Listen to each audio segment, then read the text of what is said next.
Hello दोस्तों, रोज़ की तरह आनंद लिखनी ब्लॉग में सबका हार्दिक स्वागत है। सबके मंगल भविष्य की कामना के साथ बड़ों को मेरा नमस्कार, छोटों को मेरा आशीर्वाद। मैं ठीक हूँ, आप लोग सबसे ठीक होंगे। दोस्तों, आज का पंचांग दिन मंगलवार 12 मार्च 2024, फाल्गुन माह के शुक्ल पक्ष की द्वितीया तिथि। यह तिथि दोस्तों सुबह 7:14 के बाद तृतीया तिथि का शुभारंभ हो जाएगा। और हिंदू पंचांग के अनुसार दोस्तों अभिजीत मुहूर्त 12:07 से 6:45 तक और राहु काल 3:29 से 4:59 तक। गोधूल मुहूर्त दोस्तों शाम को 6:25 से 6:50 तक और विजय मुहूर्त 2:30 से 3:17 तक।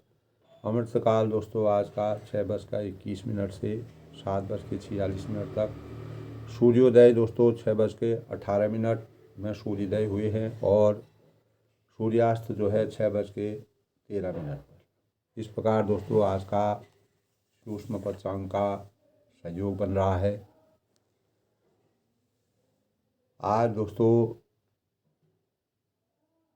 मंगलवार का दिन बजरंगबली को समर्पित और हनुमान जी को सच्चे मन से पूजा आराधना करने वालों की जीवन में कभी भी निराशा नहीं होती है।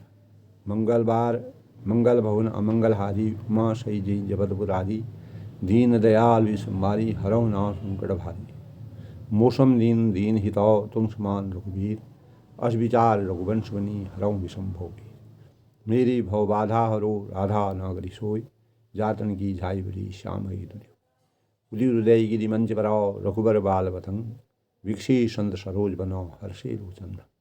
इस प्रकार दोस्तों हनुमान जी जय हनुमान ज्ञान गुण सागर जय कपीश तिहुँ लोक जागर राम दूत अतुलित बलधामा अंजन पूत पौरुष नामा महावीर विक्रम बजरंगी कुमत निवास सुमत केसरी कंचन वरण विरास वेशा कानन कुंडल कुंजित केसा।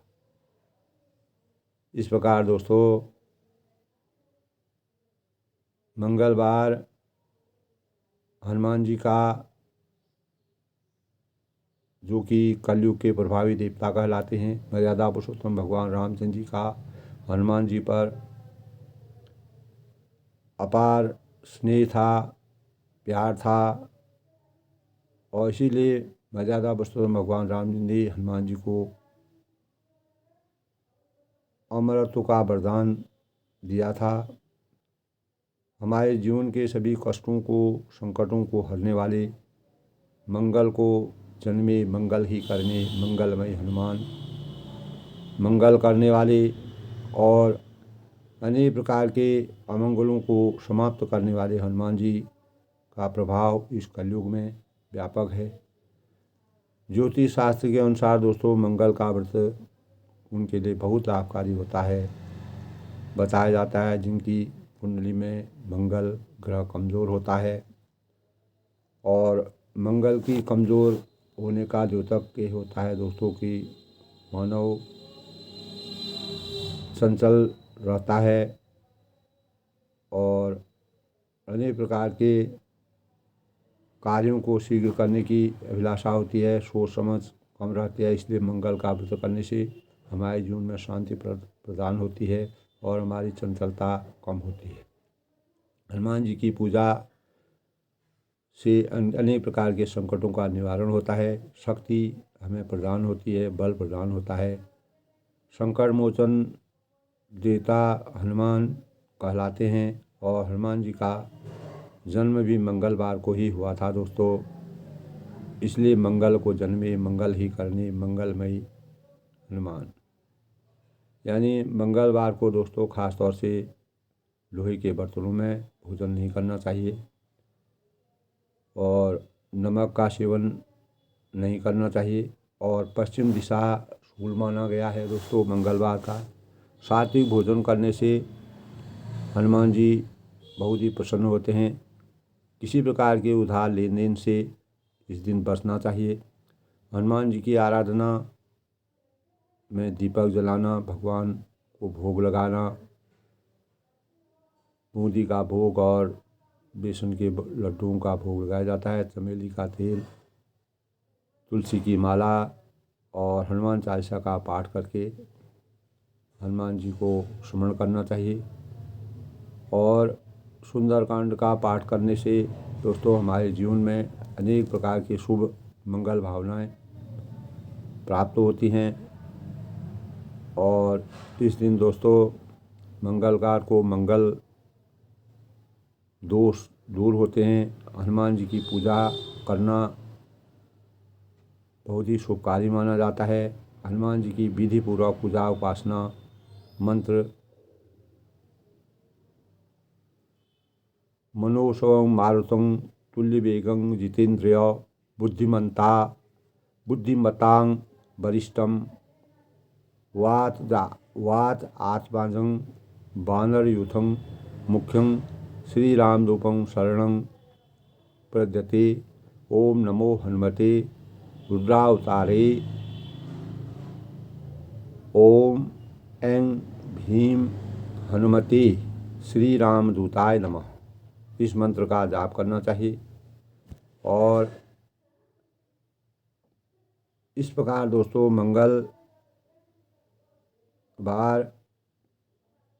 और हनुमान जी को मर्यादा पुरुषोत्तम राम जी का अपार कृपा थी। उसी कृपा के सौजन्य तो उन्होंने यह निर्णय बना लिया है, सचिव वैद्य गुरु तीन जो प्रिय बोलहि भयास। मंत्री हैं, वैद्य हैं, गुरु हैं, ये तीनों अगर में भय प्राप्त हो जाता है तो हमारी मर्यादा यानी वहीं पर हमारी मर्यादा का अंत हो जाता है। मर्यादा पुरुषोत्तम भगवान राम जी भक्ति और प्रेम के स्वरूप थे। प्रेम और श्रद्धा का सात्विक योग भक्ति होता है दोस्तों। मंगल विधान के दो भाव करुणा और प्रेम हैं। और करुणा की गति रक्षा की ओर रहती है, प्रेम की रंजन की ओर। किसी को अपना नाम अपना मान लेना करुणा है। हनुमान जी को जिस प्रकार से मर्यादा पुरुषोत्तम भगवान राम ने उनको माना, उनके अंदर करुणा जागी। राम के चरित्र के में करुणा रूपी जीवन मूल्य की सार्थक प्रतीति है। और अनेक प्रकार के जो हमारे ऋषि मुनि हैं दोस्तों, उन्होंने अपने ढेर देखकर राम करुणामय होकर रक्षा का वचन देते हैं। प्रेम के बिना भक्ति दृढ़ नहीं होती है। इसीलिए हनुमान जी ने प्रेम की भावना से रामचंद्र को कार्य करने के लिए हनुमान तेहि परसा कर पुनि कीन प्रणाम, राम काज कीन्ही बिना मोहि कहाँ बिसराम, इस प्रकार का संकल्प लिया। प्रेम के बिना भक्ति दृढ़ नहीं होती है। राम की प्रीति कलुष नाशक अनेक प्रकार के विकारों का अंत करने वाली है। निर्मल मोहक आँख की प्रीति देख पाती है।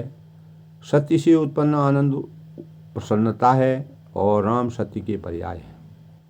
दोस्तों सत्य वह है जिसमें हमें विश्वास हो, और विश्वास उसी अवस्था में होता है जहाँ अनुभव का विरोध न हो। असत्य अविश्वसनीय होता है क्योंकि अनुभूति के प्रतिकूल होता है। सत्य से नारायण बनने की कला आती है और सत्य की विजय होती है। जिसका मर्यादा पुरुषोत्तम भगवान राम ने सत्य को अपना करके इस संसार में अनेक प्रकार के भावों का सृजन किया, मानव चेतना को जगाया। इसी परम पुरुष का जय घोष को हम राम कथा के नाम से, रामचरितमानस के नाम से गुणगान करते हैं। राम में मंगल निवास करता है। राम कथा मानवता की परिक्रमा करती है और यह दोस्तों कर्म है, त्याग है और भक्ति की त्रिवेणी है। राम की प्रीति के कारण ही हनुमान जी में इस प्रकार की भक्ति प्राप्त हुई और नंदीग्राम में भरत के निश्चल हृदय से हनुमान की जो मूर्छा हुई उसका भी उन्मूलन हुआ, उसको भी समाप्त किया गया। और राम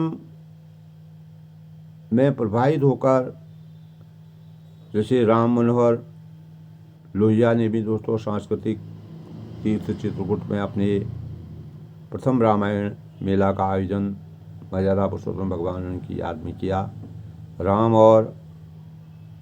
राम को जन जन में बसाने के लिए तुलसीदास जी ने अयोध्या काशी में रामलीला का मंचन अनेकों बार कराया। इसी परंपरा को जोड़ने के लिए काव्यमय रामचरितमानस की रचना हमारे जीवन का अंग बन गई। और दोस्तों अहिल्या है, सबरी है, अनुसुईया है, सुतीक्ष्ण है और अनेक निषाद राज हैं, हनुमान जी हैं, वह प्रेरणा के स्रोत बन गए मर्यादा पुरुषोत्तम रामचंद्र जी के। प्रेम देना जानते हैं और घृणा मात्र लेना जानते हैं। दोस्तों राग का संपूर्ण आचरण ब्रह्म की नरलीला मर्यादा पुरुषोत्तम भगवान राम जी ने जिस प्रकार से की, राम परोपकार को सर्वोपरि धर्म मानते हैं, परपीड़ा सबसे बड़ा अधर्म मानते हैं। उनके आदर्शों में इस प्रकार का चरित्र चित्रण है। राम का अर्थ प्राप्त नहीं है, त्याग है। और दोस्तों अधर्म, जिस प्रकार रावण अधर्म की नीति पर चल करके रावण के अंतकाल मर्यादा पुरुषोत्तम भगवान राम ने मन बनाया। राम का अर्थ प्राप्त त्याग है और प्रेम का जन्म त्याग से होता है दोस्तों, स्वार्थ से नहीं होता है। राम से भरत का मिलन प्रेम और श्रृंगार रस के मिलन जैसा हमको वन के वातावरण में पता चलता है। इस प्रकार भरत जी ने अपने स्नेह और भक्ति से रामचंद्र जी का आशीर्वाद प्राप्त किया। इसीलिए दोस्तों भरत मिलन का प्रसंग रामचरितमानस का प्रथम अंग है, सर्वश्रेष्ठ अंग है और अभाव को भाव में भरने की प्रेरणा मर्यादा पुरुषोत्तम भगवान राम जी ने इस संसार को देने का प्रयास किया। और राम राम जीवन को विश्वास से जोड़ते हैं। राम का नाम जीवन को हमारे विश्वास से जोड़ते हैं और राम अपने धर्मरथ के साथ चलते हैं। इस धर्म की मर्यादा को चलाने के लिए रामचंद्र जी का असीम आशीर्वाद है। तो कल के प्रकरण में दोस्तों हमने पढ़ा था कि रावण के राज्य में सचिव हैं, वेद हैं, गुरु हैं, इन तीनों का अपमान हो रहा था। भय के कारण ये असत्य मार्ग को भी अपना रहे थे। और जिस भी राजा के राज्य में राजधर्म और शरीर, अगर सचिव वेद गुरु का अपमान होता है तो राजधर्म और शरीर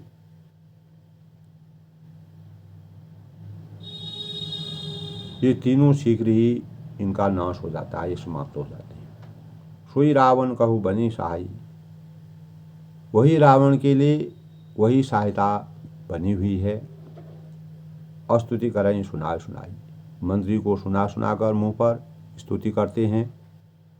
अवसर जान विभीषण आवा, इसी अवसर पर रावण को इस दशा में देख करके मर्यादा पुरुषोत्तम भगवान राम जी समुद्र तट पर आग पहुँचे हैं। तब रावण को समझाने के लिए विभीषण की आज्ञा को रावण ने सर्वोपरि माना उसी समय विभीषण को बुलाया और शाहजहां विभीषण भी वहाँ पर आके और उन्होंने बड़े भाई के चरणों में, जैसे नीति होती है, मर्यादा होती है, विभीषण मर्यादा पुरुषोत्तम भगवान उनके भक्त थे, लेकिन रावण भाई थे, तो उन्होंने भी उनको सदमार्ग में लाने का प्रयास किया। उन शिरोनाय बैठ निज आसन, तब फिर से सिर नवाकर उन्हें आसन में बैठे, बोला वचन पाए अनुशासन, और आज्ञा पाकर वचन बोले, हे कृपालु, जब आपने मुझको बात पूछी है, जो कृपाल पूछूँ वही बात आ, मेरे मन की बातें आपको जानने की अपेक्षा हुई है, तो हितात मति अनुरूप कहूँ हितदाता। जिस प्रकार से हमारा लंका का अच्छा हो, आपका भला हो, हम नीति के अनुसार कार्य करें, वही बात मैं अपनी मन वाणी और वचन से कहूँगा। जो आपन चाहे कल्याण, सुजा सुमद सुम गति सुख नाना, वही बात जो मंदोदरी ने रावण को समझाई थी, नीति की बातें समझाई थी, वही कारण विभीषण ने भी मर्यादा पुरुषोत्तम यानी रावण को समझाने की कोशिश की। मर्यादा पुरुषोत्तम भगवान राम जी का प्रताप उनको बताया, यदि तुम अपना कल्याण चाहते हो, अपना अच्छा चाहते हो, सुधर सुमति शुभ गति सुख नाना, अपने अंतःकरण में सुंदर यश लाओ, सुबुद्धि लाओ, शुभ रीति लाओ, और नाना प्रकार के सुख चाहना चाहते हो, सो परना लीला रुकसाई, तो हे स्वामी, परिस्थिति के ललाट को चौथ के चंद्रमा की तरह त्याग लो। दूसरे की स्त्री को जो तुमने हरण करके अपने वहाँ रखा है, अर्थात जैसे लोग चौथ के चंद्रमा को नहीं देखते हैं, उसी प्रकार पराई स्त्री को की तरफ तो नज़र भी नहीं मारनी चाहिए, देखना भी नहीं चाहिए। इस प्रकार की नीति की बातें कह करके रावण के अभिमान को समाप्त करने की कोशिश की। 14 भुवन एक परि हुई। तब विभीषण ने कहा कि 14 भुवनों का एक ही स्वामी हो, भूत द्रोह तिष्ठा नहीं सोई, वह भी जीवों में बैर करके ठहर नहीं सकता है, उसका भी कोई अस्तित्व नहीं हो सकता, यानी वह भी नष्ट हो जाता है। गुण सागर नागर नर लोग, जो मनुष्य गुणों का समुद्र और चतुर हो, उसे चाहे थोड़ा ही लोभ क्यों न हो, तो भी कोई भला नहीं करता है। चतुराई और लोभ क्रोध मोह नाथ नरक के पंथ, ये जो है ना नरक के पंथ होते हैं, रास्ते होते हैं। जो आदमी अज्ञान रूपी अंधकार से के गर्त में जाना चाहता है, वह इन चीज़ों का, इस बात को इस प्रकार बुराई की तरफ ले जाता है। तब उन्होंने कहा, काम क्रोध मद लोभ स्वभाव नाथ नरक के पंथ। हे नाथ, काम है, क्रोध है, घमंड है, लोभ है, ये तीनों नरक के रास्ते हैं। स्वर्ग है, नरक है। स्वर्ग में अच्छे लोगों का निवास होता है, और नरक में अभिमानी लोग, बुराई करने वाले लोग, गलत नीति करने वाले लोग नरक के वासी होते हैं। सब परे हैं रघुपति, ये सब चीज़ों की, इस प्रकार की सब प्रकार की बुराइयों को, अज्ञान रूपी अंधकार और बुराइयों, अनीति, अत्याचार, बुराई को छोड़ करके श्री राम जी को भजने का आज ही से प्रण करो, अभी से प्रण करो, जिन्हें संत सत्पुरुष भी भजते हैं। इसी प्रकार एक सत्पुरुष बनने की प्रेरणा प्राप्त करो। इसी से तुम्हारा भला हो सकता है, इसी से तुम नीति के अनुसार कार्य कर सकते हो। तात राम नहीं नर भूवाला। सब कहते हैं कि तात राम मनुष्यों के राजा नहीं है। ये मत समझो कि मर्यादा पुरुषोत्तम भगवान राम जी के का कोई शक्ति नहीं है। वह इस संसार के मनुष्यों के ही राजा नहीं हैं। भुवनेश्वर कालहूँ कर काला, वे समस्त लोगों के स्वामी और काल के भी काल है। इस बात को समझ जाओ, मैं उनके प्रभुत्व को जानता हूँ। भगवान का प्रताप इस संसार में सर्वव्याप्त है। ब्रह्मा विष्णु महेश भी जिनके आगे नतमस्तक हैं। ब्रह्मा नामय अज भगवंता, संपूर्ण ऐश्वर्य है, यश है, श्री धर्म वैराग्य और ज्ञान के भंडार मर्यादा पुरुषोत्तम भगवान रामचंद्र जी निरामय और विकार रहित अजन्मा व्यापक अज्ञेय अनादि और अनंत ब्रह्म है। ऐसे ब्रह्म को त्याग करके उनसे किसी प्रकार की बुराई मोल लेना तुम्हारे लिए अहितकर है, वह नीति संगत नहीं है, मर्यादा के अनुकूल नहीं है। इस प्रकार की बातें विभीषण जी बार बार रावण को समझाते हैं। गो दिजोधेनु धेनु हितकारी कृपा सिंधु मानुष तनधारी जनरंजन भंजन खल बाता वेद धर्म रक्षक सुन भाता। तब उन्होंने बात कि उन कृपा के समुद्र भगवान मर्यादा पुरुषोत्तम भगवान रामचंद्र जी ने पृथ्वी है, ब्राह्मण है, गौ है, देवताओं का हित करने के लिए ही इस संसार में मनुष्य अवतार ग्रहण किया है, प्राप्त किया है। इसीलिए हे भाई सुनिए, वे सेवकों को आनंद देने वाले हैं, जो उनके सेवक हैं, जो उनके सानिध्य में रहते हैं। जिस प्रकार हनुमान जी को उन्होंने पार शक्ति का संचार किया, दुष्टों के समूह का वह नाश करने वाले हैं, वेद और धर्म की रक्षा करने वाले हैं। जो हमारे सनातन धर्म वेद है, धर्म है, उनकी रक्षा करने वाले हैं। इस प्रकार के शिरोमणि मर्यादा पुरुषोत्तम भगवान राम जी से तुम्हारा बैर करना और उनकी स्त्री को इस प्रकार से हर लेना नीति के विरोध है। ये किसी प्रकार का सदाचार नहीं है, ये अनाचार है, कर्तव्यहीनता है। ताय बैर तजनाय माथा। तब उन्होंने बार बार कहा कि ऐसे परम ब्रह्म भगवान मर्यादा पुरुषोत्तम भगवान राम जी को अपना बैर त्याग कर उनकी बैर त्यागने के लिए उनसे अनुनय विनय किया।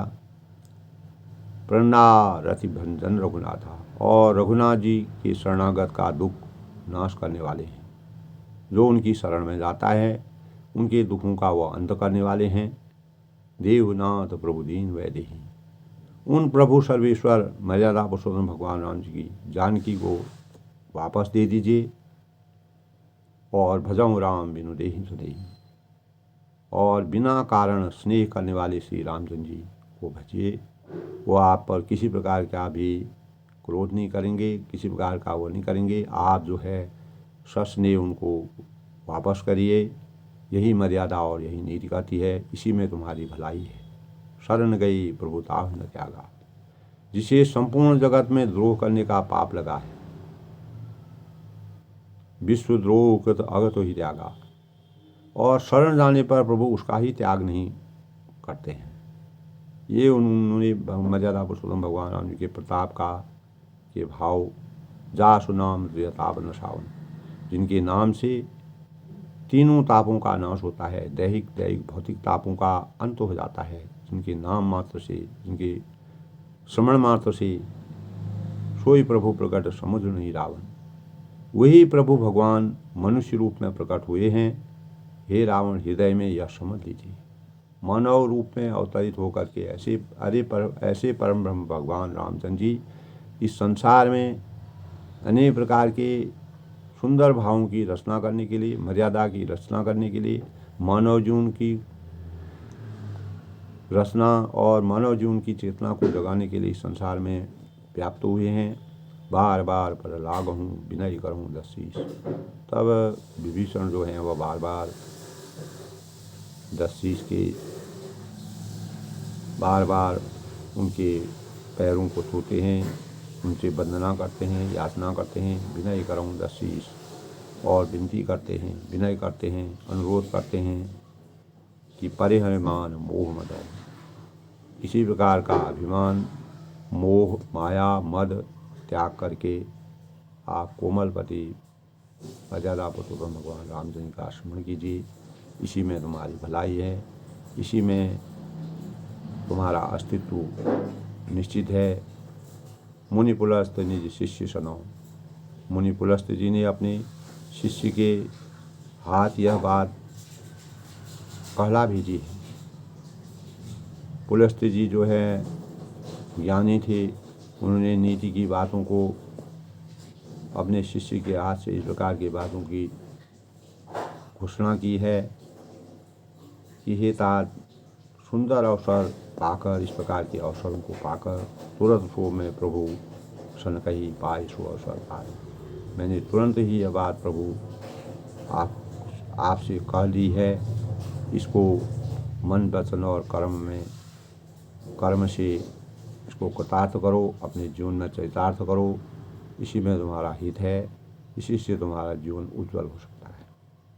माल्यवंत अति सचिव शयाना, तासु वचन सुनी अति सुखमाना। तब माल्यवंत नाम का एक बहुत ही विद्वान मंत्री था। आगे क्या होता है दोस्तों? तासु वचन सुनी अति सुखमाना। उनके विभीषण के इस प्रकार के वचनों को सुनकर उन्होंने अपार आनंद की अनुभूति की, सुख की अनुभूति की। तात अनुतव नीति विभीषण, और कहा कि हे तात, आपके छोटे भाई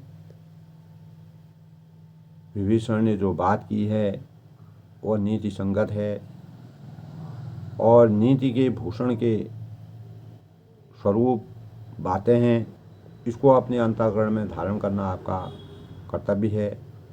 इस प्रकार की नीति की बातों को माल्यवंत नाम के बुद्धिमान मंत्री ने भी उनको विभीषण की बातों की सराहना की और रावण को समझाने का प्रयास किया।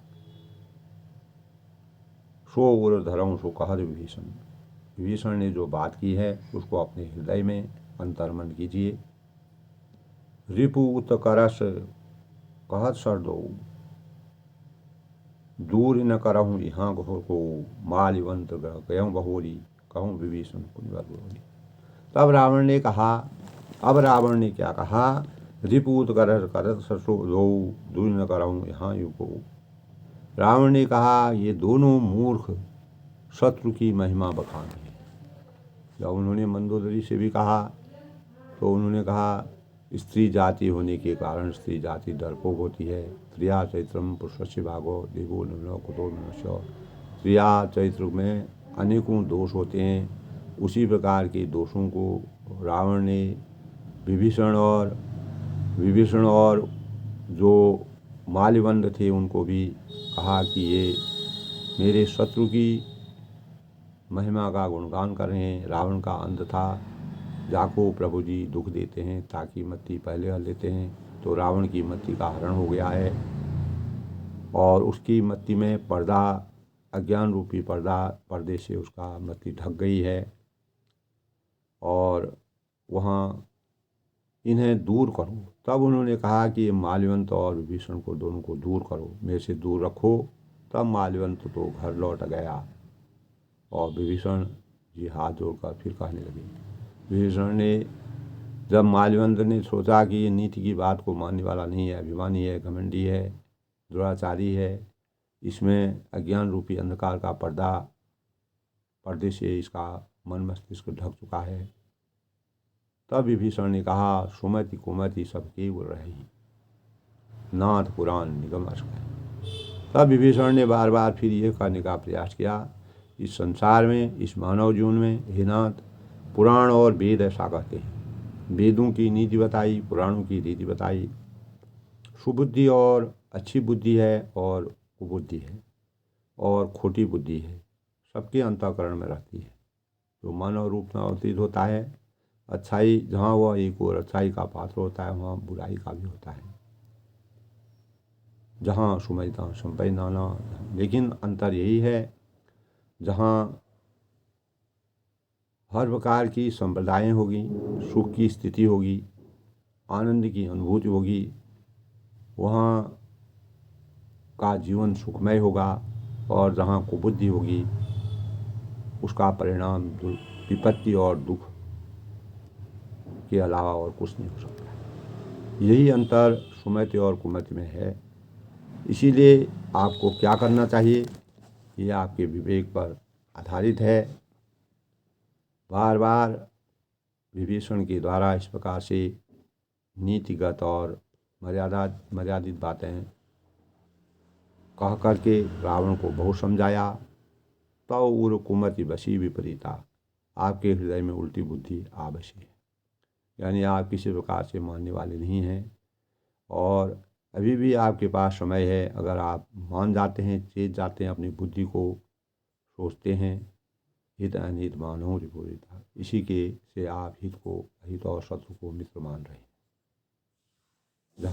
जब आदमी की बुद्धि अविवेक में बदल जाती है तो वह शत्रु को मित्र मानने लगता है और मित्र को शत्रु मानने लगता है। मर्यादा पुरुषोत्तम भगवान राम के आपके हर प्रकार से आपके मित्र हैं। काल रात निश्चर कुल गेरी, जो राक्षस कुल के लिए काल रात्रि के समान है। जो आपकी मति के विचार हैं, जो भाव हैं, जो आप इतना कहने पर भी नहीं मान रहे हैं, यह आपकी काल रात्रि के समान आपके जीवन के लिए है। उन सीता पर आपकी बड़ी प्रीति है। ते सीता पर प्रीति, जो राक्षस कुल के लिए काल रात्रि के समान हैं, उन सीता पर आपकी बड़ी प्रीति है। अनेक प्रकार की इस प्रकार की बातों को कहते हुए विभीषण जी ने रावण के अंतःकरण को सजग करने का, उसको सच्चे मार्ग को दिलाने का प्रयास किया। तार चरण गई मांग हूँ, राखूं मूल दुलार। तब उन्होंने अंततोगत्वा कहा कि हे तात, मैं चरण पकड़ कर आपसे भीख मांगता हूँ। मैं आपसे इस प्रकार की भीख मांगता हूँ, हमारे अस्तित्व की रक्षा हो और राक्षस को लंका बची रहे। और रावण के जो हनुमान जी का प्रताप देख करके आपको पता चल गया कि मर्यादा पुरुषोत्तम भगवान राम जी का कितना विशाल स्वरूप होगा। इसलिए बार बार मैं तार चरण गही मांगूं, राखूं मूल दुलार, मैं जो आपसे भीख मांगता हूँ, विनती करता हूँ, आप मेरा दुलार, आपके प्रति मेरा जो स्नेह है, मुझ बालक के आग्रह के स्नेह को स्वीकार कीजिए, इसको ग्रहण कीजिए, मेरी राय मानिए। सीता देहूँ राम हूँ, अहित न हो तुम्हारा। अगर तुम रामचंद्र जी को, सीता जी को दे देते हैं तो इसमें आपका किसी प्रकार का भी कोई अहित नहीं है। आपकी रक्षा होगी और आप सही ढंग से अपना शासन कर पाएंगे।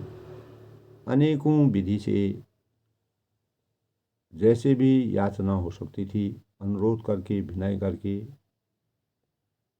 अपने भावों से, विचारों से, अपनी सोच से, नीतिगत बातें कह करके विभीषण जी ने रावण को बहुत समझाया। बुध पुराण श्रुति सम्मत बानी, करी विभीषण नीति बखानी।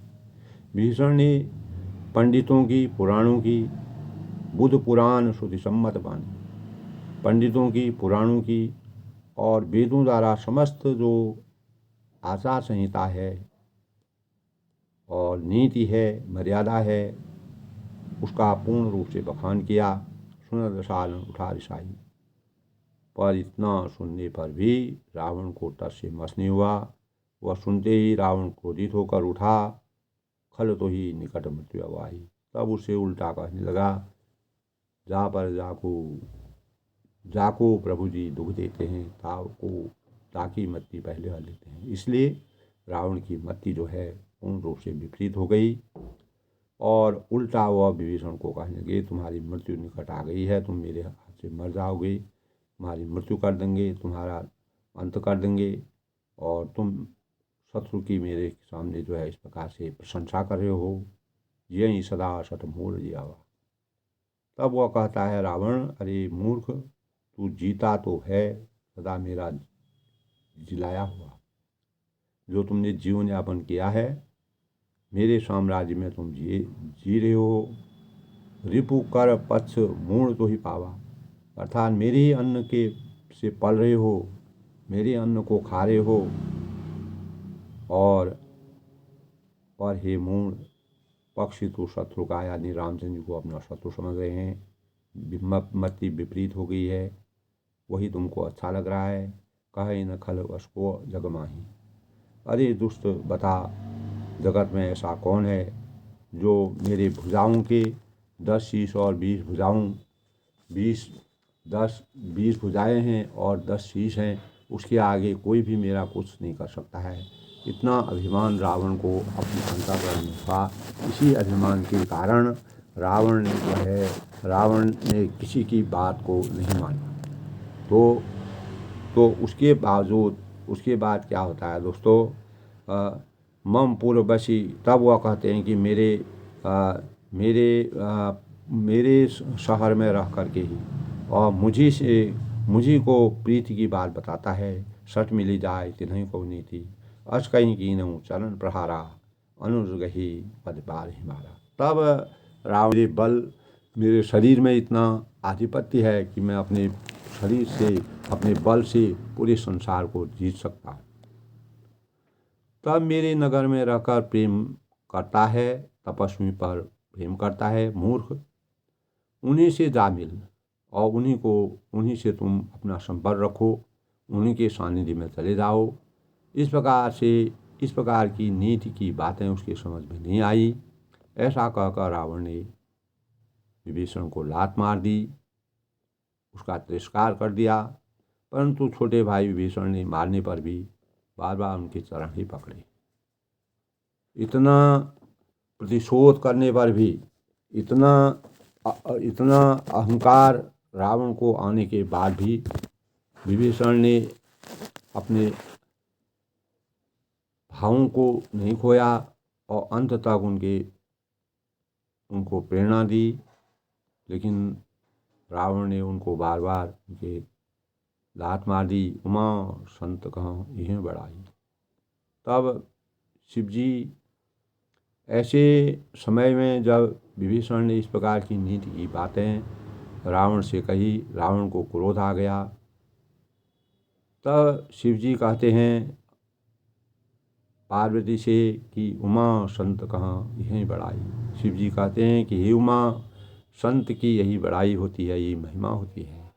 जो सज्जन लोग होते हैं, जो इस संसार में ज्ञान रूपी प्रकाश से संचित रहते हैं और सज्जनता जिनके अंतःकरण में होती है, उनकी विभीषण के समान महिमा होती है। मंद करत जो करे भलाई, और बुराई करने पर भी बुराई करने वालों की भलाई ही करते हैं। रावण ने इस प्रकार से अन्य प्रकार की बुराई के भाव उनको कहे, फिर भी विभीषण ने उनका बुरा नहीं माना। इसी बात की शिव जी बहुत प्रशंसा करते हैं। और विभीषण ने कहा तुम पितु सरिस भले मोहि मारा। तब विभीषण ने कहा कि पिता के समान मान करके विभीषण ने कहा कि आप मेरे पिता के समान हैं और मुझे बड़ा भाई पिता के समान माना जाता है। मुझे मारा सो अच्छा ही किया, इसमें भी मुझे किसी प्रकार की ग्लानि नहीं है। परंतु ये नाथ, आपका भला श्री राम जी के भजने से होगा। अगर आप इस संसार में सही नीति के अनुसार जीना चाहते हैं, अपने जीवन को अच्छा बनाना चाहते हो, अपना उत्थान चाहते हो, मर्यादा के अनुसार चलना चाहते हो, तो रामचंद्र को भजने में ही तुम्हारा मार्ग सही है, अन्यथा तुम्हारा अंत हो जाएगा। इस प्रकार से जो है विभीषण ने अपने भावों को कहा। सचिव संग ले नभ थल गए हूँ। तब शिव जी भी उमा पार्वती से कहते हैं कि जो सज्जनों की जो अच्छाई होती है उसका वृतांत करते हैं। सचिव संग ले नभ पल गया हूँ। इतना कहकर विभीषण अपने मंत्रियों के साथ लेकर आकाश मार्ग को चले गए और सबको सबई सुनाए कहत अस गयऊँ। और अपने कर्तव्य का पूर्ण प्रयास से निर्वाह करके, अपने भावों को करके, रावण ने जब उनको लात मार दी, अपने भाव विचार कह करके सबको सुनाकर वे ऐसा कहने लगे। क्या कहने लगे? राम सत्य संकल्प प्रभु सभा काल वस्तु। तब विभीषण ने उस समय अंत वाक्य कहे थे कि श्री राम जी के सत्य संकल्प एवं सर्वसमर्थ प्रभु हैं, सबकी मनोकामनाओं को पूर्ण करने वाले हैं, सबकी बात सुनने वाले हैं, संकल्प के सत्य हैं। और हे रावण, सभा काल वस्तु, तुम्हारी सभा काल के बस हैं। मैं रघुवीर शरण बौ जाओ। अब तुम्हारे शरण में रहना मेरे लिए दुष्कर हो गया है, कठिन हो गया है। अतः मैं श्री रघुवीर के शरण में जाता हूँ। मुझे किसी प्रकार का दोष न परमात्मा देंगे, न कोई देगा। किसी प्रकार का दोष मेरा नहीं है। मैंने नीति की बात की, मैंने सज्जनता की बात की, मैंने अच्छाई की बात की, तुम्हारे हित की बात की, तो मुझे कोई भी किसी प्रकार का दोष मत देना। आगे मैं जो करूँगा मर्यादा पुरुषोत्तम भगवान की शरण में अब मुझे जाना ही पड़ेगा। तब अस कहीं चला विभीषण जबहीं, आयुहीन भई तबहीं। ऐसा कहकर विभीषण ने यूं ही के चले जाने पर, यूं ही जब राक्षस, तब रावण की आयुहीन हो गया। उसी समय रावण जो है, तभी कहा है घर का भेदी लंका ढावे। अगर घर के आदमी को अगर बाहर निकाला जाता है तो उससे भेद खुल जाते हैं। आयुहीन वही सबही, तब रावण जो है आयुहीन हो गए। और साधु वैज्ञा तुरंत भवानी, निश्चित ही शिव जी भी कहते हैं कि हे भवानी, साधु का अपमान तुरंत ही संपूर्ण कल्याणों की हानि करने वाला, नाश करने वाला होता है। रावण जब वहीं विभीषण त्यागा, वहीं विभो विनुष भागा। रावण ने जिस क्षण विभीषण को त्याग दिया, उसका अपमान किया, उसी क्षण वह अभावा और वैभवहीन हो गया। चलऊँ हर्ष रघुनायक पाई। विभीषण जी हर्षित होकर मन में अनेकों मनोरथ करते हुए, अनेकों बातों को सोचते हुए रघुनाथ जी के पास चले गए। देखऊँ जाय चरण जल जाता, अरुण मृदुल सेवक सुखदाता। तब वे सोचते जाते हैं, मन में अनेक प्रकार के भावों को सोचते हैं कि मर्यादा पुरुषोत्तम भगवान ने मुझे शरण देंगे या नहीं देंगे। मैं जाकर भगवान के कोमल और लाल वर्ण के सुंदर चरण कमलों का दर्शन करूंगा, और सेवकों को, जो जिनके चरण कमल जो हैं सेवकों को सुख देने वाले हैं, जिन चरणों का स्पर्श मात्र ही ऋषि पत्नी अहिल्या का तारण हुआ था, और वह और जो दंड कवच को पवित्र करने वाले हैं, इस प्रकार के भावों की मर्यादा पुरुषोत्तम भगवान राम जी हैं। जी पर जनक सुता और लाए, जिन चरणों ने जानकी जी के हृदय में धारण कर रखा है, जानकी जी को अपने अंतःकरण में धारण कर रखा है। और कपट कुरग संग धर ढाए, जो कपट मृग के साथ पृथ्वी पर पकड़ने के लिए दौड़े थे, और जब रावण ने मारीची को कपट मृग बनाया था, तो वह धाये थे। और हर उर सर सरोज व्रजेई, और जो चरण कमल साक्षात, जिनके चरण कमलों की में अपार आस्था है, जो शिव जी के हृदय सरोवर के विजयी विराजते हैं, और मेरा अहोभाग्य है, उन्हीं को मैं आज देखूंगा, उनकी शरण में जाऊंगा, उनके सानिध्य में जाऊंगा, उनका आशीर्वाद प्राप्त करूंगा। उनके शरण में जाने के लिए विभीषण जी ने बड़ी आतुर हो गए। तब रावण ने जब एक भी बात विभीषण नहीं मानी, उनके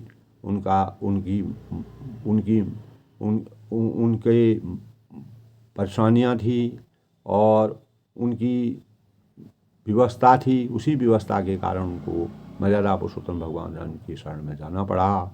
जिन पायन की पादकनी भरत रही मन लाए, जिन चरणों की पादुकाओं को भरत जी ने अपना मन लगा कर रखा है। भरत जी जब वन में जाते हैं, मर्यादा पुरुषोत्तम भगवान राम जी वन से नहीं लौटते हैं, तब भरत जी ने कहा कि मैं मुनि वस्त्र पहन करके, बतकल वस्त्र पहन करके मर्यादा पुरुषोत्तम भगवान राम जी की खड़ाओं को राज आसन पर रखकर अयोध्या का राज्य तब तक करता रहूँगा जब तक मर्यादा पुरुषोत्तम भगवान राम जी 14 साल का वनवास प्राप्त करने के बाद अयोध्या नहीं लौटेंगे। ऐसे भावों को जब विभीषण अपने अंतःकरण से कहते हैं, ते पद आज बिलोकहूँ इन आहा रखा है, आहा आज मैं उन्हीं चरणों को अभी जाकर उन नेत्रों से देखूंगा, और अपने को अपार सुख की अनुभूति करूंगा, अपार ज्ञान की प्राप्ति करूंगा। मैं राक्षस कुल से मेरा उद्धार होगा, और मैं इस जन्म के पापों से ग्रस्त दूर होकर के और पुण्यों के भावों को प्राप्त करूंगा, और जन्म मरण के भय से मोक्ष की प्राप्ति करूंगा, क्योंकि मर्यादा पुरुषोत्तम भगवान राम जी का आशीर्वाद मुझे होगा। तब विभीषण ने मन वचन और कर्म से, अपने भावों से, अपनी नीति से मर्यादा पुरुषोत्तम भगवान राम जी की शरण में जाने का मन बनाया और अपने जीवन को कृतार्थ किया। आज के प्रसंग में दोस्तों, जाको प्रभु जी दुख देते हैं ताकि मति पहले हलते, इसलिए रावण की बुद्धि जब मंदोदरी ने उनको समझाया था, हनुमान जी ने लंका में जाकर के उनको समझाया था, और विभीषण ने अपनी नीतिगत बातें, मर्यादा की बातें पूर्ण विस्तार के साथ समझाने पर भी जब रावण किसी की बात नहीं माना और दुष्टता का व्यवहार करने लगा, तब उसके अंत का कारण विभीषण को जब उन्होंने त्यागा, वही उनकी मृत्यु का एक कारण बनता है, और तब रावण का अंत हो जाता है। आज के प्रसंग में मर्यादा पुरुषोत्तम रामचंद्र की शरण में विभीषण चले जाते हैं, उनके सानिध्य में चला जाते हैं, और मर्यादा पुरुषोत्तम भगवान राम जी का उन पर अपार आशीर्वाद बरसता है। सबके मंगल भविष्य की कामना के साथ दोस्तों, हमको अपने जीवन में रावण के समान अभिमानी, घमंडी और इस प्रकार की बुराइयों का पात्र न बन के अच्छाइयों के रास्ते को अपना करके और सत्संग के सानिध्य में मर्यादा पुरुषोत्तम भगवान राम जी के अनुसार अपने जीवन को चरितार्थ करने के भाव संचित करने चाहिए। आज के प्रसंग में सबके मंगल भविष्य की कामना के साथ सब लोग खुश रहें, प्रसन्न रहें। इसी प्रकार आज मर्यादा पुरुषोत्तम भगवान राम जी के विषय में जिस प्रकार से विभीषण ने अपनी याचना की, अनेक प्रकार की नीति और मर्यादित बातें की, लेकिन जो दुष्ट होते हैं वो अपने अभिमान को, अपने घमंड को, अपनी अनीति को नहीं त्यागते हैं। वो अपने हठ से और घमंड से के चूल में जो व्यक्ति आसीन रहते हैं वह हमेशा परेशान होते हैं, दुखी होते हैं, और अंततोगता उनका अंत हो जाता है। यही भाव आपके आज के प्रसंग से हमें प्राप्त